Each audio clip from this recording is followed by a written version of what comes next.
Peace and love. We at ACAF 221 South 52nd Street.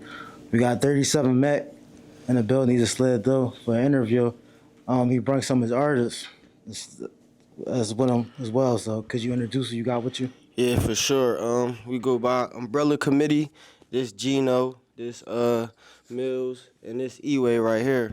You know, we trying to put something together, start this label, Umbrella Committee. So I'm trying to get their faces out, get them more known and shit, different places and all that. All right. Could you tell us how y'all met? Pretty much. I would say them two right here, they like around my age. I would say I pretty much grew up with them. You feel me? Since like kids. And little bro right here, you feel me? He been around me for a couple years now. Since he was a young boy. So like pretty much kind of everybody like been around each other, like, growing up and shit. That's a good job. I've been wanting to interview you for a minute. I know RIP YG Cheese. We interviewed him. He came through. I know you supposed to come through that day, but you couldn't make it. Yeah. That day to come through, so it was a long time coming. I want to start out with your upbringing. How did you grow up? I know you come from Jersey. Yeah. How was it like growing up in Jersey? It was like regular, you feel me, same shit, like, you feel me? But I always put this out there, like, I'm from Jersey, but I also claim Philly too, because, I've been back and forth my whole life, you feel me? I lived out Philly, then moved to Jersey, and just been back and forth. So, I kind of rep both places, but I would say I had a regular upbringing, you feel me? Regular shit that kids do. Get a little older, start doing a little other shit. So I ain't gonna say it was nothing too crazy, nothing, you feel me? Like a regular kid, growing up, just being a kid, shit like that. Sure. How was it growing up as Gilly being your father? I'm a big Gilly fan. How was that like?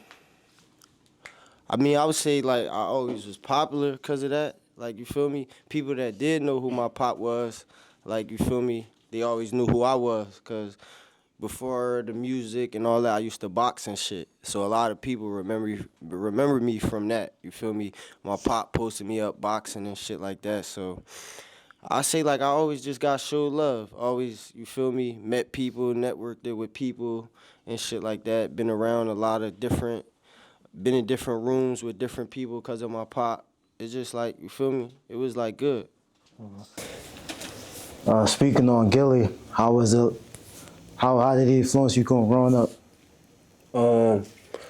I would say, you feel me, he influenced me just like probably being a hustler, just never, you feel me, stopping, keep going. Cause my pop, like, you feel me, he do the podcast now, but before he was rapping and all that. So I seen like the struggles of my pop trying to make it in the rap game, being blackballed and all that type of stuff. So, feel me, he never stopped. So I would just say, like, he always motivated me to keep going, no matter what get in your way or, what you got to go through to make it to where you at. Just, you feel me, stay consistent, keep going. Yeah, Gilly, he was one of the founders of Major Figure. Yeah. Yeah, which is one of the legendary Philly hip-hop groups.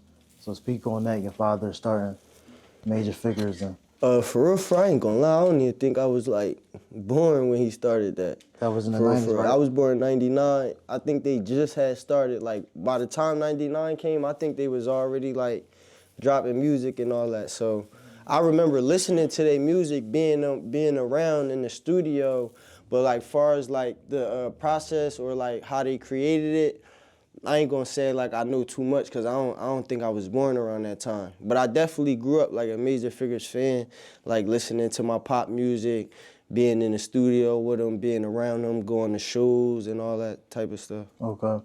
I know then he got signed to Cash Money. Yeah. And that was later on. So how was I was that around. experience? I was around for that. I got a chance to meet, like, Wayne and Birdman one time when they had a show in Philly and my pop took me. I was on stage with him.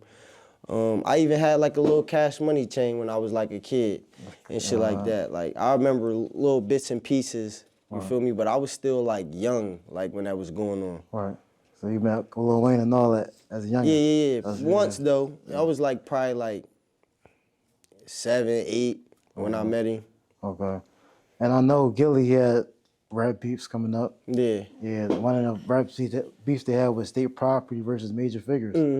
And it was a situation on South Street, and they got into it. Yeah, so could you like speak on that situation? I mean, once You again, didn't even know about it. I was like a kid when that went on, so like I can't really like speak on, you feel me, certain things if I wasn't around. If I was a kid, I really just, you feel me, the same thing y'all hear, I probably hear. Like I know they did have like a little issue. I don't know what went on South Street, you feel me, but I know they cool now. I know they, you feel me, it's all love now. So that's all I really could say. I can't speak on that. I wasn't even there for that. And then what a real hot diss track he got is when he dissed Lil Wayne. It's a hot diss track. He was around for that. How was that when you did diss Lil Wayne? When it dropped, I mean, of course, I was, you feel me, rocking with my pop. At that time when him and Wayne was beefing, I kind of was like able to understand what's going on. So, you know, I was just rocking with my pop. Growing up, my pop was my favorite rapper just because, you feel me, off the strength that was my dad. So it don't matter what he did. I was on his side regardless. You feel me? So, but I like Lil Wayne. I like Beanie Sigel. All that. That ain't like, well, I can't speak on that because, you feel me, the state prop be a little different. But the Wayne and the my pop beef, like that was like some rap shit. So you feel me? I still listen to Wayne, even with the state property.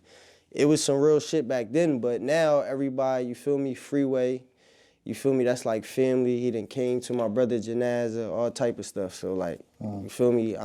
We don't even be speaking about that. For sure. Let's talk about you getting the rap. How did you start rapping? You Cheese, how did y'all I would say probably like, I mean, well, growing up, being in the studio with my pop, we was always around music. So it was like, that shit was like kind of regular. Just wanting to rap, seeing my dad do it, him and his homies do it. But I would say like, we probably really start really trying to like, you know, record music and drop little songs, even when we wasn't taking it like all the way serious, like around when I was like in high school, probably like 17. You feel me? Like 17, I had, and for real, before I really started rapping with like, we used to play around with each other, but I had dropped like my, like, first like real song with a video with bro right here, you feel me? And he knew my brother too, they was close too, but just playing around, like bro, no, like we used to just be playing around. Like I ain't even really used to really want to take it serious, you feel me? Serious at all, for real. And people wanted me to rap, so I just started doing it. And then being who my pop was, you feel me, he was like supporting it, it was getting attention, so that's just how that came about. And then the mac and cheese shit, probably, that was like something that was like my pop idea. He wanted me and my brother to like come together. Cause my brother was doing his own rapping thing with his homies. I was doing my own rapping thing with my homies. You feel me? But he felt like if we came together, it would have been better. So that's how the whole mac and cheese thing started.